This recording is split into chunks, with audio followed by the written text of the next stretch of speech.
नरीसारखे patch चला तर आपण तयार करूया. लागणारं साहित्य: डायमंडची लेस, मण्याची लेस, स्टोन 3 प्रकारच्या आहेत आणि फॅब्रिक आणि डायमंडचे लेस आणि मण्याचे लेस याचे मी तुकडे करून घेतलेले आहेत.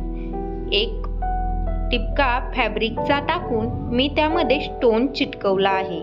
त्यानंतर साईडनी फॅब्रिक चिटकून मण्याची लेस चिपकवली आहे काडीच्या साहित्याने. त्यानंतर परत फॅब्रिक चिटकून मी त्यामध्ये डायमंडची लेस चिपकणार आहे. ते पहा, डायमंडची लेस अगदी स्लो पद्धतीने आणि त्या काडीच्या साहित्याने मी चिपकत आहे. त्यानंतरला मी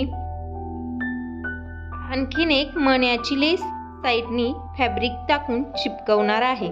फॅब्रिक टाकून मण्याची लेस चिपकल्याच्या नंतरला आपला पॅच अगदी स्टेशनरी सारखा